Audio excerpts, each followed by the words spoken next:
Good evening and welcome to the December 12th, 2023 Planning Commission meeting. If we can have roll call, please. Messina. Here. Fleming. Here. Ingalls. Here. Lutrip. Here. Koppus. Here. McCracken. Here. Ward. Here. Okay, thank you. You can join me for the pledge. I pledge allegiance. The United States of America, and to the republic for which stands one nation, under God, indivisible, with liberty and justice for all. Thank you. Can you all hear me? Can you hear me okay? Okay, thank you. I need approval of the November 14th Planning Commission meetings, please. I so move for approval. Okay, any comments on the minutes? Not. second. I have a first and a second. First by Lutrip, second by, I'll second. second by, I'm sorry, McCracken. McCracken, thank you. All in favor? Slow. Aye. Aye. Aye. At this time, it'll be public comment, anything that isn't on our public hearing agenda, if anyone wants to speak. No, okay. Staff comments. All right, good evening, Commissioners. Good evening. Tomorrow is your joint workshop, so hopefully that's on your calendar. That's 5:30 to 7:30 at the County Administration Building. So should be a good lineup and plenty of time for discussion and questions and answers as well. For our regular meeting in January, there will be 2 public hearing items. So there's a zone change request and then a PUD amendment. And then just a quick What was the last? a PUD amendment. PUD, Planned Unit Development Amendment. Our impact fees have been delayed slightly. We went forward to City Council on the capital improvement plans and received some feedback to rework some of the parks capital improvement projects. And so we've been doing that and working with the applicant team. They also directed us to remove the Julia overpass for the planning study for the cost of that. So we are working with the consultant team to update that information. The ordinance amendment will be January 2nd, and then January 16th is there's 2 public hearings. So the first will be the capital improvement plans, and the second will be on the fees themselves. So just wanted to give you an update Do the on that. impact fees come back to us again, or does it go through? They would city? not They're unless council past us. directed it back. Okay, Correct. thank you. That's all. Thank you. Thank you. Any commission comments? Oh, Peter? Very quick, follow up to our meeting tomorrow. We had a large developer here, I think it was River's Edge, and they committed to some type of workforce housing commitment. Have they progressed far enough down the pike in their construction and renting that we can assess and see how well they're doing, or? Not yet. So their request that came forward to you was for the zone change and then the density increase. That has not gone to city council yet. Oh, So it they're hasn't? currently building what was already approved. So it would probably be, I'm not sure, So the another year at commitment- least before we'd start getting those reports from them. So the if that commitment gets they made approved. is not valid until the council approves it. Thank you Correct. very much. Yep, you're welcome. Okay. I have one question on the cell phone tower. Is that in January? No, that has been withdrawn by the applicant. It's been withdrawn. Okay. Yep. I remembered there was like a timeline we had to be within. Okay. Correct, yeah, we had initially the shot clock, so there was that time frame for having that public hearing, and then we were informed by the applicant that they withdrew their application. So that will not be coming forward. Okay. Okay, moving on. The first item is administrative item. It's from Burkdale Commons subdivision and a PUD extension. It's S-3-22 and a PUD-4-22. Hi, Hillary. Hello again. So this is just an administrative item, which is kind of a housekeeping thing. So as you saw in the staff report, there is a request for the 1-year extension for both a planned unit development and for the preliminary plat or the subdivision for Burkdale Commons. And the request was made by the applicant Lake City Engineering for the 1.6 acre property located at 3525 North 15th Street. And this is referred to as Burkdale Commons. As you recall, the Burkdale Commons North just came before you for a request to annex. And so the reason for this request is they would like to bring forward both of them to have the improvement plans for the subdivision and have one homeowners association and the CCNRs and all of that be combined for the two. So it makes a lot of sense to extend this for a year to allow them to do that and come forward. And so, as you've seen in the packet, there's the letter from the applicant indicating that. So with that, I would stand for any questions. Okay. Question? Go ahead, John. Thank you, Hillary. Don't take this question as negativity. I'm quite in support of this. You know, I in my mind, it's advantageous to do these two, Birkdale and Birkdale North, simultaneously. I see very little, if any, downside risk of doing this. The code allows 5 one-year extensions, catastrophic thing where, you know, the applicant had a medical issue, or I don't know. Right. I mean, do we get hung up in this unusual hardship? I mean, are we okay there? That's probably a good question for Randy. I know that the commission has made that determination before when there's been a hardship for the issues with COVID and kind of the supply chain and some of the delays or construction costs, things like that. In this case, the applicant is here if you'd like to hear from them on kind of the hardship, but I think a lot of it was the struggle with, initially they tried to come in with the property to the south, and then one of those property owners decided not to proceed with the planned unit development and subdivision, and so they've had challenges. I don't know if it rises to the hardship definition, but it's logistically, it makes a lot of sense. The ordinances actually don't use that term. Oh, There is no requirement to show an unusual hardship. In the case of an extension for a subdivision, all they have to show is that the preliminary plat complies with current development requirements and all other conditions of approval. For the PUD, it simply says as long as you make it timely, it can be granted. super. And I Thank you. believe the hardship language might be in the the special use permit or something, because we have had that language recently. It's, Not but for not the- for the PUD or subdivision. Not trying to create waves, just wanted clarification there. Like I said, I'm in support. Well, I think there's less disturbance to the neighborhood because you've got, not a stream of continuous, you've got one fell swoop. And so it'll be less left turns, less, blending in with 15th. So does anyone have any other comments? I'll be willing to make a motion. I move to approve a one-year extension of the previously approved S-6.23 and PUD 5-23 to be backdated from November 8th, 23 to November 8th, 2024. The integration of both Birkdale Commons and Birkdale Common North as a single building site. Is that adequate? Second. I have a first, I have a second. Is this a simple vote? Okay. All commissioners in favor? Aye. Any opposed? If not, the extension is approved. Moving on to our next hearing, and if you want to speak on this, please make sure you signed up, as was indicated before, with your name and address on there. I see that. You did. Okay, this is, the applicant is Jay Lang, a proposed zone change from residential R17 to commercial C17L. Sean, go right ahead. Thank you. All right. So tonight before you, as alluded to, there is a request for a zone change, ZC 123, which is a request for R17 Midtown Overlay to C17L Midtown Overlay. Property is located at 707 North 4th Street. Proper legal notice was provided. The size of the property is 0.21 of an acre, or about 1/5 of an acre, and it is at 707 North 4th. So this is the subject property. You can see it is in the Midtown Overlay. I'll cover that in a little bit here. Foster is to the south, North 4th Street, which runs north-south. It runs north. It's a one-way street. There is where the frontage for the property is.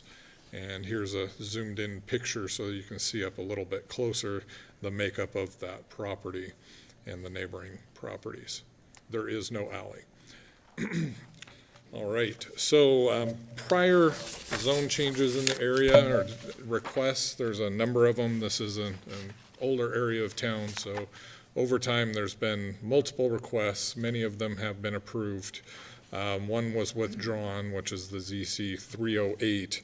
And then there's a property down here that I alluded to in my staff report, that there was a case that was overturned, City Council's decision in 1988. It was I put it in here because it was fairly close by, but there's quite the history with that property.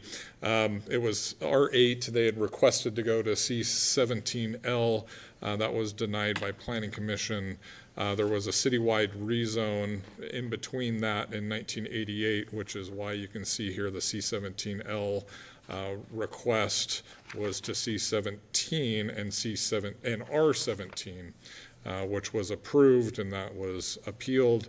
And then it came back as full C17, was approved by Planning Commission, denied. There was quite the history with that property. What it boils down to is that the existing use on that property at the time was a car lot, and a number of the neighbors were not happy with that continuing, and they got a special use permit to allow that, but they tried to get like an R34 for more density, which was denied, and ultimately, it ended up being what it is today, which is compliant with the DON. So that was a long explanation of a property nearby. It was quite controversial back in the day. Since then, it functions fine. So there are required findings that are needed to be made for a zone change request. You would be making a recommendation to City Council to adopt or deny that. The first finding is B8A, or B8, which is that the proposal is or is not in conformance with the comprehensive plan. So this can be found in your guys' staff report. See on page 4. The subject property is within the city limits, and the current comprehensive plan labels this as urban neighborhood place type. So this is the context of the city and where the property is located, and then zoomed in what that looks like. This blue line is that infill overlay district, the Midtown, and what those uses are nearby.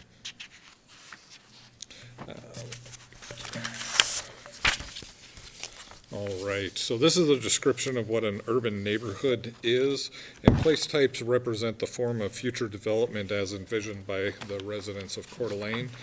Place types provide the policy level guidance that will inform the city's development ordinance, and each place type corresponds to multiple zoning districts that will provide a high level of detail and regulatory guidance on items such as height, lot setbacks, adjacencies, and allowed uses. So those coincide with what's allowed in code. This is a map that just shows where the urban neighborhoods are throughout the city, and then what their primary and typical uses are, and then the compatible zoning. The request was for C17L. As for the policy portion of that, these are fairly typical for most zone changes. We'd like to have people here. It's great that everybody came out to hear what's going on, possibly speak to this. Also that we were trying to provide livable medium income levels for places for people to live, and support the efforts to do that when possible. Also that there's high quality infrastructure, and that we're trying to recognize the neighborhood district identities. So as a portion of the comprehensive plan, there's the transportation side of things. There's 3 transportation maps in our comp plan. One is the bicycle network. That's first here. As you can see, it's city context, but you can see that there is a shared roadway in this area. As far as walking goes, there's sidewalks that abut the subject property as well as across the street. Both north-south and east-west, and then it is also on the CityLink route, and I believe that's Route A. It's located here. So the next finding is finding B9, is that public facilities and utilities are or are not available and adequate for the proposed use. The staff comments can be found in pages 10 and 11 of your report. Suffice it to say that Stormwater Streets, Fire, Water, and Wastewater have reviewed this application, and there was no findings that there was any issues there. It's an older part of town. It's already served by utilities as well as by fire, police, and our utilities. So finding B10 is that the physical characteristics of the site do or do not make it suitable for the request at this time. So there's an existing single-family structure on the subject property right now. Directly to the north and south of the subject property are existing single-family homes that are grandfathered professional office uses, each with varying degrees of commercial improvements, largely parking. To the south of the nearest intersection is the fire station. To the east and across 4th Street is an attorney's office, a CityLink bus stop, and single-family homes. The area retains various mature trees and other vegetation, and there's no topographical constraints that would make the subject property unsuitable for the request. So here are some site photos. This is across the street looking directly at the subject property, showing the street improvements as well as the existing home. And then up close with the unencumbered view of that house and the neighboring homes. And this is looking a little bit south. I wanted to also include the fire department so that you can get a little more context to the area. And then from the fire department intersection looking north up 4th Street, this arrow points to the house. This is the attorney's office that I just mentioned, and some single family across the street. This is from the subject property, and this is looking east, and this is where that CityLink bus stop is located. Right, so finding B11 is that the proposal would or would not adversely affect the surrounding neighborhood with regard to traffic, neighborhood character, and/or existing land uses. Our city engineer says that a zone change by itself doesn't necessarily drive traffic. It's ultimately up to the use that ends up in that location.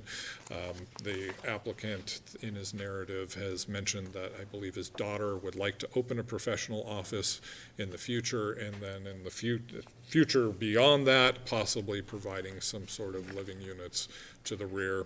Obviously, they need to meet their setbacks, parking, floor area ratios in a midtown, because it's done a little bit differently that way.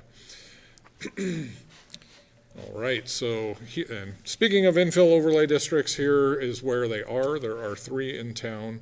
Midtown is the one of tonight's subject.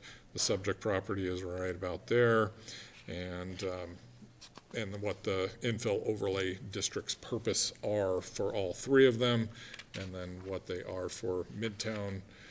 Suffice it to say that it's a mixture of uses, including retail, services, and residential. Storefronts would be relatively contiguous or continuous along the street. And the infill overlay district rules do require that the buildings get pushed up towards the back of sidewalk as much as possible to create a lively pedestrian environment. So C17L uses by right and infill overlay use limitations are found on page 16 of your staff report. Commissioner Lynn Fleming reached out to me today with an excellent question. She asked, because it seems that the code contradicts itself a bit, C17 does allow juvenile offender facilities, but the infill overlay district that sits on top of this specifically prohibits that use. And so the one that was passed most recently and the one that is most restrictive is the one that governs, and so there would not be any opportunity to provide that use on this property. So infill overlay districts, as I mentioned just a second ago, that they're based on a floor area ratio. And so the size of the lot determines the ability or the amount of floor area that you are allowed to build on any given property. And so this subject property measures approximately 9,000 square feet, and subject to meeting setbacks, parking requirements, heights, those sorts of things. These are the theoretical numbers that they would have to live within. And so for a non-residential use, a basic multiplier is 0.5. So half of the subject property could be the floor area for a non-residential use. Now you might think, well, hey, you're covering up the whole the whole site, but you're really not, and there's multiple levels, there's a height limitation there, but that applies to all of the levels, not just the footprint. It's the usable floor area. And so with residential use, a basic multiplier of 1.0, there are bonuses that are identified for upgraded building materials, public art, public access. There's a bunch of things that they can do to bump up that multiplier to a maximum of 3.0. 1.0 for non-residential and up to 2.0 for residential use. And this applies to all subject properties in the infill overlay district, subject to the underlying zone and what it allows. All right, so here's the land use map. As you can see, there's a number of commercial uses that surround this property, as well as a number of single-family uses as well. Civic use here, which is the fire department, and then the blue dashed line is that infill overlay district. So the zoning and probably the nexus of the request is that the property to the north and south is zone C17L right now, as well directly to the east, and then this little finger that drops down in the infill overlay district, the MO. And so the applicant had reached out to me initially. We had a conversation downstairs. He wanted to get his zone change to commercial. However, I don't think he was very well versed on the difference between C17 and C17L. The original request was for C17. I received a phone call from the neighbor to the north who was a bit nervous and said he might show up. I think they possibly could be here tonight, saying that C17 may allow more uses than what he might feel comfortable with in an area of homes that are partially converted for commercial use. So I had a conversation with the applicant because there was a snafu with our noticing requirements. Not everybody got mailed. We should have heard this last month. We remailed, and the applicant did change his request after a fairly lengthy conversation describing the difference between the two commercial zones and the limitations of C17L, which meet his narrative and what his ultimate goal is for the property. And so he changed his request to reduce that down to C17L. All right, so with that, I'll wrap it up and stand for questions. Planning Commission tonight, they need to determine that the requested zone change does or does not comply with the required evaluation criteria and recommends to City Council to adopt or reject the C17L with MO zoning. Thank you, Sean. Questions? I have one. Go ahead, Phil. Yeah, Sean, thank you very much. Let me ask you, in the letter that the applicant submitted indicated that if the property is rezoned, it would be used for an office, and apparently in its current configuration. If that in fact was to happen, what requirements are placed on the applicant to change that use, such as landscaping, anything beyond anything, just move in and say this is the use now? Right, and we did have this discussion as well. This is a multiple department pronged response, and so I can speak to planning department requirements, some of the building requirements I can speak to, but not the full picture because I don't know all of the department requirements. But suffice it to say that they would have to provide the improvements where it is available to provide them to a degree for landscaping. If it's all asphalt, we haven't required that anyone remove asphalt to install landscaping, but they do have to provide the parking.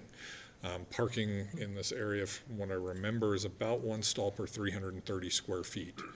When you get to a certain number of stalls, you're not allowed to back out into a street, and so there's some design elements that come with the parking lot. The structure itself would need to be upgraded to meet the minimum ADA standards so that they can serve everybody from the public that may show up. Largely, that's the extent. Fire department sometimes looks at that based on occupancy, and if it gets to a certain level, it may need fire sprinklers or something like that, but it's really type of construction that determines that, and occupancy. Thank you very much. You're welcome. Okay. Oh, go ahead. Sean, it's kind of a follow-up on that, and it has to do with B10, and there was a however, comma, configuration of existing structure could pose challenges for future parking. Yes. And in the letter from Mr. Lang, he talks about a hammerhead drive to provide safe passage. I just kind of looked at what a hammerhead drive was because I was unfamiliar. But can you talk through that a little bit? Because it looks like the property's in the middle, and we can go to slide, shows where he's not planning on moving the building, I'm guessing. So Right. The hammerhead parking looks like it's So, that whole front area. yeah, so hammerhead parking, that's a term that fire department uses a lot for turning around and getting out in a forward fashion. So there's somewhere for that the vehicles aren't trying to back out into 4th Street while oncoming traffic is coming from the rear. But, I haven't seen any design that would come at the time of permit. But suffice it to say, they would need to provide an ADA stall. That includes the van accessible striping next to it, and then the number of stalls that are required by the square footage. Stalls are 9 by 20. Access aisles are 12 feet in either direction. So you can start to see that at some point you limit the ability to provide parking. Parking or landscape, you kind of get one or the other, which gets back to what Phil was saying, and it's kind of, I suspect someone might come up and express some concerns with taking houses away from 4th Street and turning them into commercial-type facilities, and I just wanted to get your thoughts on that before we... Yes, yeah, I would say in this case, there is ample opportunity to provide the landscaping, and so the city would require it. And that's due to the fact that this hasn't been fully asphalted or concrete, like some of the neighbor one is fairly covered. And so we wouldn't require that they remove that to put in landscaping, and then they wouldn't be able to use the parking lot. That's kind of the idea. But here, there is the opportunity to provide those improvements, so the city would get them at time of building permit. Thank you, Sean. Any other questions? No? Okay, thanks, Sean. Appreciate Absolutely. it. I have Jay Lang, it's the applicant. He's here. He'd like to speak. If I need to. Come on up, Jay. I just have to swear you in. Do you solemnly swear and/or affirm that the testimony you're about to give is the whole truth and nothing but the truth? So help you God. I do. Go right ahead. Thank you. Thank you. You're Thank you welcome. guys for hearing the opportunity to have the property rezoned. As it was mentioned in my narrative, we were interested in rezoning the property. I've had the property, I don't know, about 5 or 6 years now, and my daughter has recently received her master's in mental health and addiction, and has been working up in actually the YAC, and is wanting to start her own practice at some point down the road here, at which point I'm not sure, but this property seems suitable for her to get in that type of situation, more of a counseling type situation in a professional office, which is what prompted me to change the zoning request. And so we've done some investigation on it. I haven't talked to the building department yet because I wasn't sure how this process would go, and to the fact of what they would actually require to allow that type of use in the existing home. So that would be, I guess my understanding is the next step, so. Okay. Any question of Any questions? the applicant? Okay. Thank you very much for your consideration. Thank you. Next is Christine Schrader, and she didn't, oh, there you Hi, are. thank you for allowing this public input tonight. Okay, let me just swear you in, give you, state your name and your city you live in. Christine Shader, I live in Sagal, Idaho. Okay, and do you solemnly swear and/or affirm that the testimony you are about to give is the whole truth, nothing but the truth, so help you God? I do. Go right ahead, thank you. Thank you, and thank you for allowing this time. Our main concern is parking. It is very hectic on 4th Street as it is. We haven't even realized all the impact from the large condos that were recently put in. We have Izzy's, which is one of the #1 restaurants in the area, and all of that traffic tends to come down. As it is, we fully, wholeheartedly support Jay and his endeavors. Our concern is not primarily what he wants to do with the property, but what if he sells it? And we've seen some pretty large buildings being put up, the one on Foster, on a residential lot, the one across the street from Izzy's on a residential lot. I can only imagine what would be passed on a commercial lot. That's our main concern with that. We have some pictures. We already have a couple. Do I hand them to you? They become part of the record. Perfect. This is the parking situation as it is tonight. We took those pictures this evening. I think could you bring up the picture with the front of the property? The picture that's facing. Yeah. This one. Do you see this weed? The weed in the front of the picture there? That's our property pen. So the property is not where those, what are those called? Parking curves are. The property pen's actually closer to that weed. As it is, the parking is very, very challenging there. This lot, most of the surface of this lot is behind the building. The Huffs, who lived there for 50 years, used to drive down our parking structure there and park in back of the house. And when they passed away, we went ahead and put a fence up. They'd been there 50 years. We weren't going to mess with that while they were there. But when they passed away, we put a fence in. But the fence is well on our property, so we're already having some parking concerns. Mainly, I guess what my question would be is that it appears to me that the C-17L and the residential that he has now both allow offices. So I don't understand why a rezoning would be required unless something else is happening down the road that we're not aware of. Let me go back to, you said the property pin Yes. of your property? Is right. No, they, Can you please Oh. use the mouse on the computer? yeah, because we won't, Our property pin is approximately right here. okay, so it's encroaching a little bit more, not on, okay, so So the that property whole pin. parking area is not Okay, the actual property. and I don't know if I can ask, yeah, Sean, if you can Can you show address us the that back first. of the house too? Let's see, where was that? Oh, it's probably up. The beginning. So you can see most of the property here is in back of the structure. It's not in front. There's very little parking out front. So, quick clarification for everybody. Yeah. She had mentioned that office space is allowed. In R-17, a civic office space is allowed, which is more of a 501c3. That's the difference. We see under principal uses, home occupations are allowed, essential services are allowed, rehabilitation facilities are allowed with special use permits And what are you reading that from? from your And that's for R17 R17. uses. So it just appears that it's already allowed for what they intend to use it for. So why would we need to change the zoning? And our concern, again, is not with Jay and what he wants to do with it. It's when he sells it, and now we have this big high-rise monstrosity that we see popping up all over town lately. Oh, okay. Mr. Chair, I'm sorry, I said I wasn't going to speak, but I can't hold myself back. We have certain codes and requirements, and when you go through a process to get a building permit and whatnot, has to go through the city, has to meet those criteria, it's refused.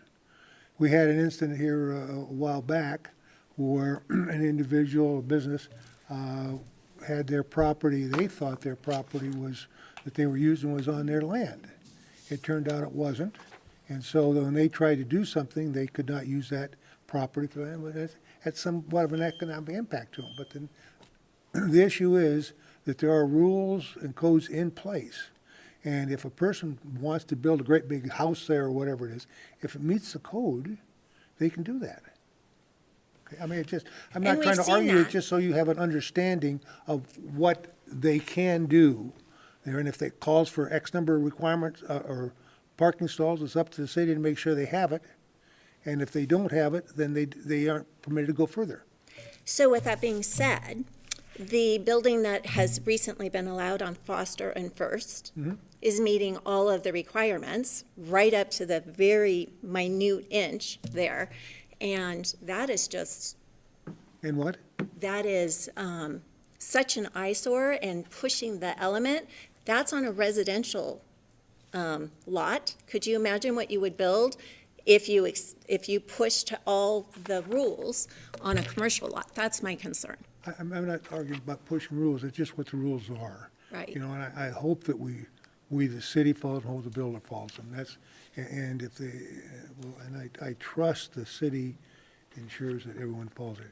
And as far as beauty, I'm not gonna argue with you on that. but Okay. That happens. Yeah, Thank you. thank you. Yeah, thank you, appreciate it. I actually Oh. have a question, if I could. For Yeah, for Ms. Christine. staff, So I caught that you're from Sagal, but as Oh, I went into own the I own the house conversation. next door. Yeah, can you tell me what you're zoned? I'm C-17. R17 line. You're R17. Yes. Shauna, I'm she's looking, and it Or looks, sorry, C17 No, line. you're C-17L. C-17. C17 line. so you're C17L, exactly what he wants to be. Yes. Is that correct? Okay, Yes. thank you. What is your use that is someone living in that building? We have an apartment downstairs that we live in half-time, and upstairs I have a financial planning firm. Okay, I was just curious. Thank you. Yeah. okay, thank you, appreciate it. You have Cliff Schrader. Cliff, you want to speak? Hi, Hi, do you just state your name and the city you live in? Cliff Shader, Sagal, Idaho. Do you solemnly swear and/or affirm that the testimony you're about to give is the whole truth, nothing but the truth, so help you God? Yes, I do. Go ahead.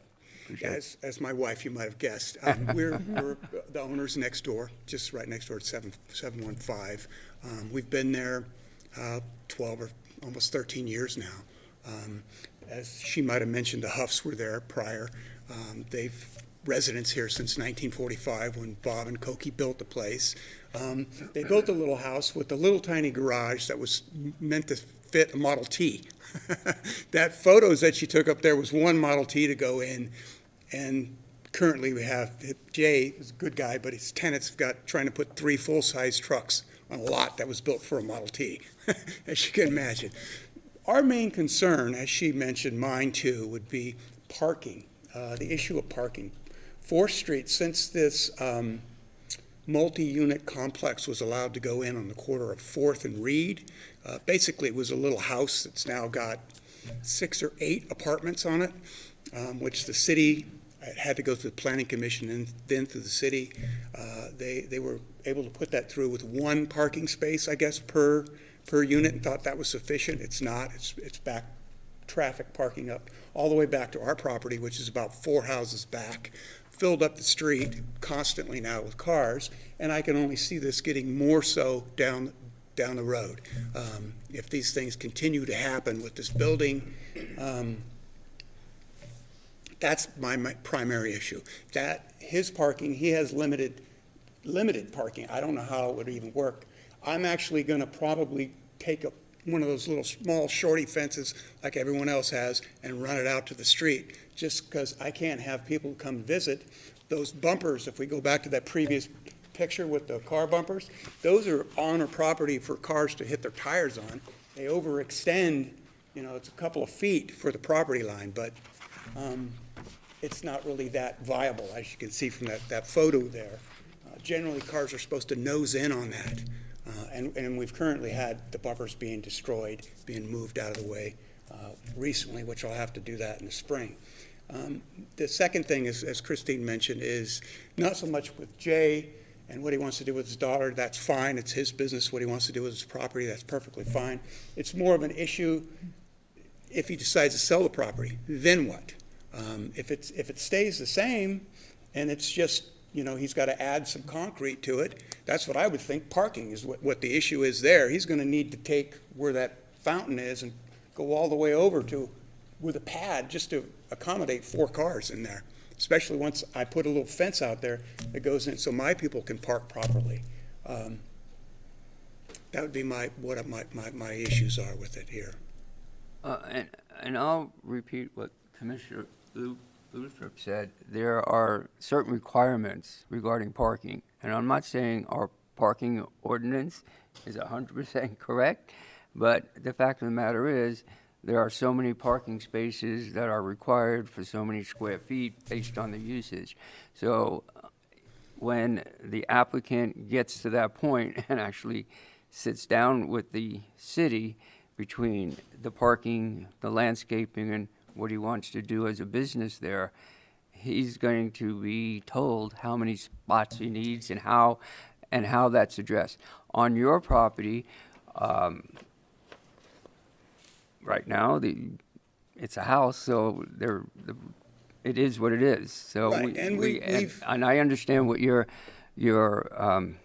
saying, but again, he'll have to meet the requirements for what he wants to do on his use. This may or may not be the place for it, but whatever you have on your parking codes needs to be doubled or tripled, because it's not even close to reality. There's reality, and then there's whatever the code says, and there's two vastly different things. I hear what you're saying, and we struggle with that, but we have to deal with what the code is until that's changed. Well, if it was triple, it would probably be closer to reality. Double would be better, but that's just the issue with it. And if someone wants to speak up, and if I have to be the guy, so be it, I'm the guy. Well, you're always welcome to speak at any public hearing on any issue that might come up. Whoever came up with that, though, that guy should lose his job as far as whatever the amount of code for parking per spot. So anyway, that's what I have to say for this evening. Thank you for listening to me. I have Kristen Oliver, did not indicate she does want to speak. Oh, sorry, that's me. Okay. Hi, please forgive. It's okay. you in? Your name and the city you live in, and I'll swear you in. Okay, Kristen Oliver, Coeur d'Alene, Idaho. Okay. Do you solemnly swear and/or affirm that the testimony you're about to give is the whole truth, nothing but the truth, so help you God? Yes. Go right ahead. Okay. I'm a nurse. I am not familiar with city planning. I feel very ignorant in even speaking, but I am here on behalf of the Oliver Family Trust, which Pamela Oliver owns the property on 3rd Street, kind of kitty corner to where this proposed project is. And I would just like to reiterate, I thought, was your last name Christine? Or first name was Christine? Okay, hi. Where she was at, you mentioned, and this is kind of more of a question than a statement, that essential services or even like healthcare could be provided on this property without the zone change. Is that correct? No. No. So it has can't. to be No. changed, period. No. I guess where my concern also, or our concern also lies, is that it's kind of twofold in this. It says, oh, my daughter wants to be a counselor on this piece of land, but at some point, additional housing is to be added. So, as many of you, I'm sure, are frustrated with some of the development here. My family's been in that home for over 50 years, and we too have seen that parking is unattainable at times, though we even have a driveway. I've received multiple threatening messages from new neighbors not to park even on the streets, and had to kindly say, hey, even though I'm 36, been here the whole time, let's all just make this work. So I hope that everyone takes it into consideration. I know you must hear this from a lot of people that aren't really thrilled about the changes, and thank you for listening to me. I'll probably have more questions because, like I said, this isn't my arena. Thank you. Did you say you're getting threatening letters for parking on the street? Correct, yeah. Some of which I've kept.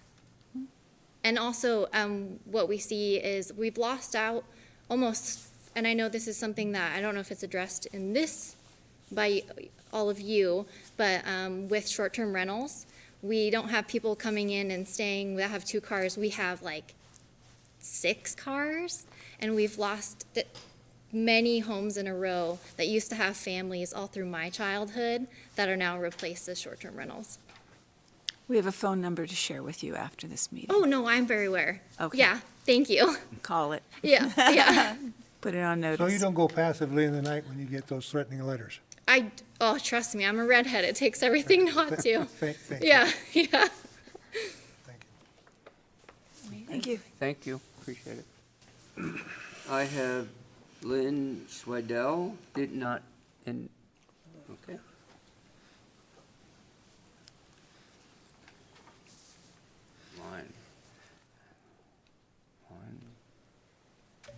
State your name, city you live in, and I'll swear you in. Lynn Schwindel, Coeur d'Alene. I live in the Midtown overlay. Okay, do you solemnly swear and/or affirm that the testimony you're about to give is the whole truth, nothing but the truth, so help you God? I do. Go right ahead, Lynn. Thank And you. I don't oppose what Jay wants to do. I just wanted to make a comment tonight on traffic.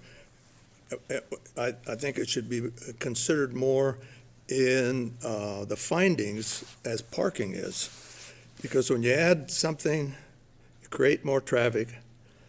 When 4th Street was rebuilt here about almost 9 years ago now, they did provide some what they referred to as traffic calming. But me living there 24 hours a day, I can tell you it does not work. People don't pay any attention to it.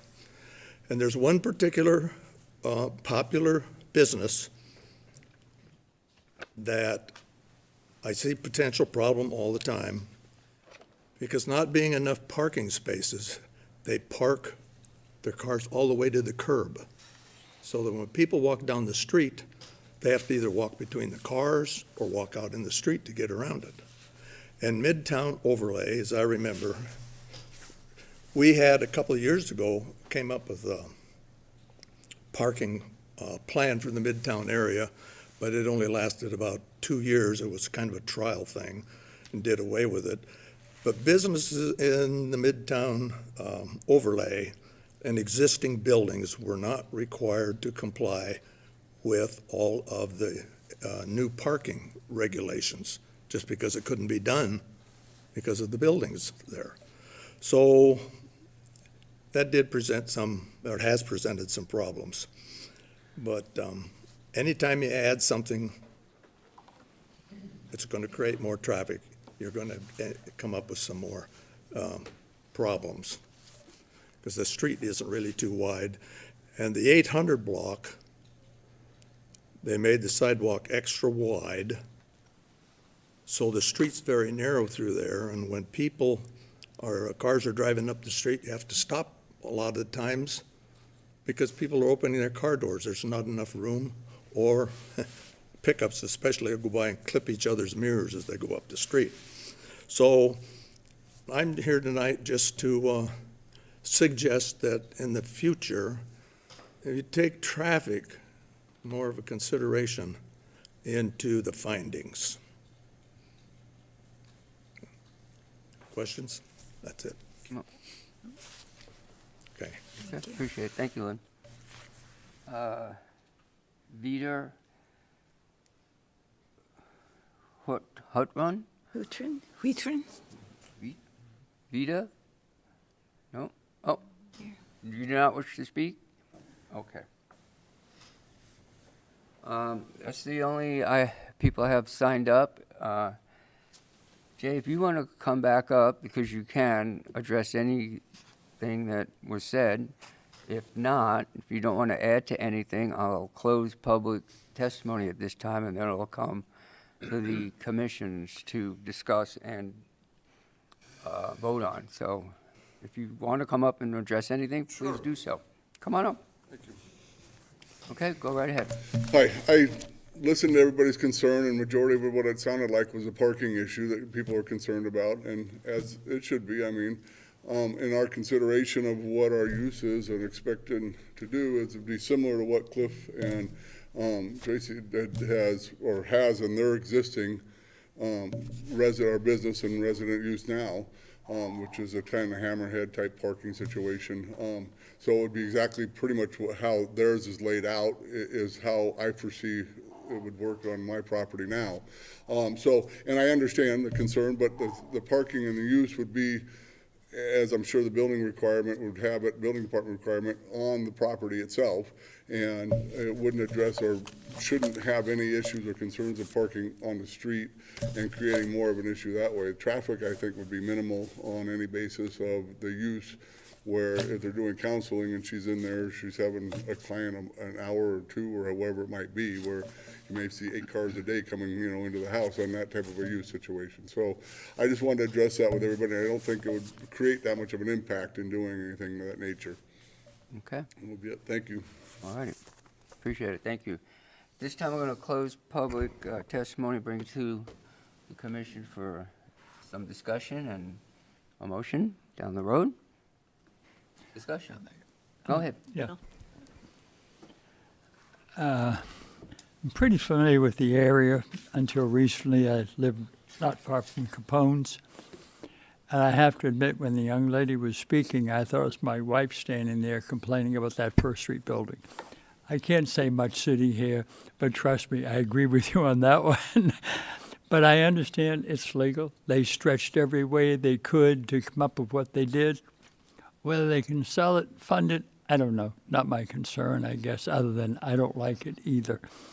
I also know that if the intent is to be a therapist type of operation, you don't see 20 people at one time.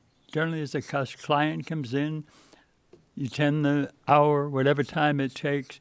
So only taking up one plus a parking space for the operator, maybe 3 parking spaces. I don't know, but the code requires a certain number for an office-type use, and she would have to satisfy that number. You know, on 4th Street itself, and that is the Midtown Overlay District. And when you look at it, I mean, firstly all the way from Sherman coming up, when you get to Foster and go north up to Capone's and on past that new apartment building, I mean, the intent there is to have professional office, small businesses that provide pedestrian-orient type use, encourage people to walk, not have to have their cars, which is a problem. Izzy's a different situation. They were commercial. They're allowed to have a restaurant. They don't have a liquor parking as far as I know, and that is a problem. The apartment house across the street, however, did go through a zoning process. They did have to provide adequate parking by the code, but you know whether that is adequate, you know, that's always debatable. Every zoning code in the country requires so many parking spaces per bedroom, not by how many people live there. So that always creates a problem. But I just have to believe that in 5 or 10 years, that entire strip of 4th Street is going to be consistent with the overlay district, which would mean hopefully just professional offices that are well-maintained, that are given a residential appearance, and possibly some retail uses that allow for people to walk to get what they need, and it becomes just what it's supposed to be, a professional business type of strip. And, you know, with that in mind, I just feel like what Mr. Lang is asking for is consistent with that, recognizing he has to go through a plan review, will have to provide parking and landscaping, and if he sells it, whoever wants to build on it is going to go jump through a lot more hoops before they can do it. So basically, I don't really have a problem with this, although I do understand the parking issues. Thank you. Good. John? I agree with everything Commissioner Ward said, and I would, I'm in support of this, and I think this makes a ton of sense. You know, the applicant is bookended by C-17L to the north and south and to the east, as Sean points out, and so forth. And I just, you know, we look at our packet, we look at the findings, we look at the, you know, the facts, and you know, this really isn't to be driven about parking. And I can tell you that's a residential house, a building right now. I happen to know a family that has 5 teenagers, all with driver's licenses. Mom and dad, 2 cars, 5 more cars. I mean, you could have a parking problem there tomorrow if you sell that house to the family I'm talking about. And it's an R17 lot. He could tear that down and build an apartment tomorrow.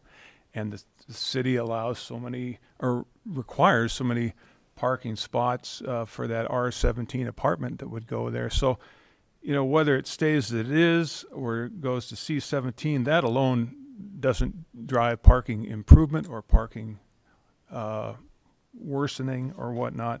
I just don't think we should get, derailed here. This is not about parking. It's about whether it's the right use. And as I look at the testimony, I look at the packet, I look at the facts, they're all well supported. for this zone change. Thank you, John. Any other? I would Oh, agree oh, that oh, we're go ahead, moving Lynn. from R17 to C17L, and that's really all we're looking at tonight. But this gentleman could tear down that Model T garage and have plenty of parking out back. So that's my short story. But I do think that this seems to make sense. It's bookended on both sides. It's cohesive. It's moving in an overlay direction, and I see no reason to deny it. Yeah, Mark, go ahead. Yeah, Sean, if you don't mind, because it came up a few times, can you just speak to the process for findings review? And I'm relatively new at this, so when you go through and you look at a property and you address all the different facets associated with the requested change, how do you look at traffic? How do you look at parking, and how was that? I mean, you did address some potential parking problems that we already talked about, but traffic came up a few times associated with parking. Can you speak to that at all? Yeah, so from the city standpoint, when I receive a request such as this, and I'm talking in general, not specifically to this request tonight, is that there's a number of of departments that we will reach out to and say, okay, well, what are your comments related to your concerns that are related to these findings? And so in that specific case, there is a finding that does talk about traffic, and that is the city engineer responded that a zone change by itself doesn't change or drive parking. It's that use that comes at the time of permit. So like a number of you have suggested is that potentially he could tear it down, rebuild apartments right now in R17 using the FAR that I went over for the floor area ratio, and as long as he's providing that parking, then it's meeting the parking on there. Now, the traffic itself is determined by the trip generation manual, and so each type of use has what's known as the peak hour traffic, and so that's either in the morning or at night, generally at night, and that's what any particular use would drive per unit or per square foot or whatever that is based on that use. And so we look to our professionals, in this case, Chris Bosley, to provide that feedback to us. So if this was a request that was also with, like a special use permit, for example, where they provide us a site plan and they have to follow the site plan and the use and so that is there. His response is going to be much more directed to what that traffic impact is going to be because it's tied to that use. Thank you, Sean. You're welcome. I have just maybe while Sean's still up there, I agree with the commissioners on most of this. I was just curious for, if it might not be that, you might have it on the top of your head, the difference between R17 and C17L on the parking requirements. The R17 would be by bedroom count, is that right? So multifamily is by bedroom. Let me see if I've got that up here. I'm just wondering if we're having a lot of discussion about it, but if they're actually like almost the same. I think they're very close. If you knew the difference between the two. Yes, so let's pull that up. Just give me a second. I anticipated this, so hopefully it doesn't take me too long to get there. So building height and MO, maximum height's 45 feet. That's for residential and commercial. There is a limitation there. Normally, like C17L has no height limit as long as it's not more residential than commercial. So they anticipated that there is a peak or a cap in the infill overlay districts. So here's the residential use requirements for parking. It's in MO, so this is by bedrooms. Depending on what type that is and the number of bedrooms. So largely it's encouraging smaller units to accommodate additional people. Like John Ingalls has said, if that family that you had mentioned was to, tear this down and build a house with 5 bedrooms, they would need 5 parking spaces under this current code. And so it does anticipate that the number of bedrooms, as it gets more and more, provides more and more parking, where the smaller bedrooms that individuals are living in would require less, or if they're elderly, it would be half a stall in aggregate over the number of units. And then the commercial, like I stated earlier, it's 330 square feet for the interior floor area. And Just curious, how many square feet is the house? Do we have that? I would have easily? to ask the applicant applicant? that question. It's 1,400. 1,400. 1,400, there's a basement below, but it's 1,400. Let's say 1,400. Thank you. 1,400. So you're gonna you have can to do the provide math from more parking. 1,400. Yeah, so they're gonna have to provide more parking as if it is the house as is than the bedroom count, using it commercially. Correct. That's an extra stall. Okay. Okay. We still, thanks, Sean, appreciate it. We're Anytime. still having discussion up here unless someone wants to make a motion. John, we missed you. I'll give it a whirl. I'm in a benefit zone. That's what was Okay, all my. John, if you want to, I'll give this a Your turn, whirl. John. We missed you. We'll see how this stands up, but, so this is bear with me, this is kind of a, a legal sort of thing. We have to kind of crawl through this a little bit, so. This is a matter that's come before the planning and zoning, and this would be a motion to approve, by the way, so. This matter, it'd be a motion that we would recommend approval to the city council. So everybody recognize that this goes to the city council for final. So this matter has come before the Planning and Zoning Commission on December 12th, 2023 to consider item ZC 1-23, a request for a zone change from R17 MO to C17L MO, Midtown Overlay. Applicant owner being JPL Living Trust, J. Lang. Location 707 North 4th Street, Coeur d'Alene, Idaho 83814. As findings of fact, the Planning and Zoning Commission finds that the facts that are detailed in our finding worksheet A1 through A21 have been established on a more probable than not basis as shown on the record before it tonight and on the testimony presented tonight at this public hearing. So in our motion, we would adopt the facts A1 through A21, which are facts regarding the procedural matters, what the mailer sent out, what the current zoning is, how it is supported by the comp plan, how it is supported by existing utilities and such. All of those details in our worksheet by reference A1 through A21 would be adopted as part of the motion with a conclusion that based on the foregoing findings of fact, that this planning commission makes the following conclusions of law. B1, that the proposal is in conformance with the comprehensive plan goals, objectives, and policies.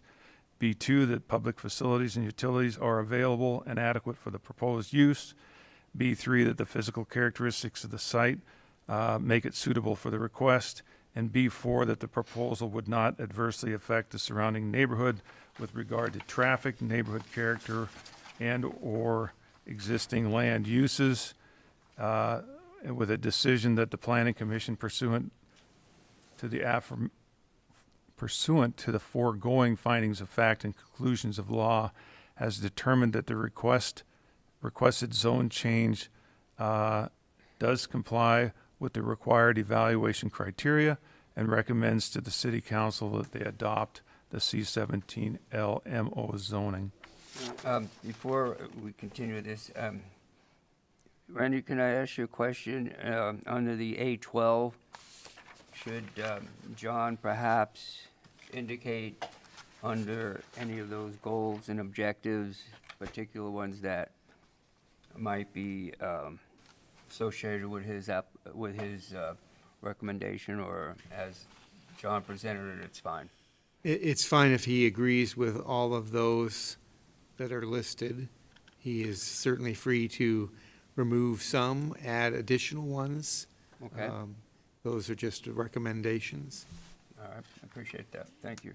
My thinking was that they were all well reflected and inclusive. So. Okay, great. I have a motion by Commissioner Ingalls.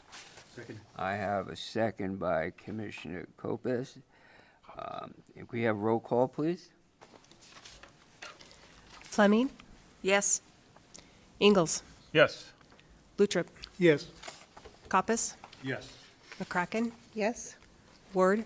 Yes. Messina. Yes. Okay. The item does pass. If there's no other commission comments, I'll ask for a motion to adjourn. I'll move to adjourn. I have a motion to adjourn from Commissioner Fleming. Need a second? Second? I have a second by Commissioner Luthrop. All in favor? Aye. Aye. Any opposed? If not, we are adjourned. Joyeux Noël. Thank you.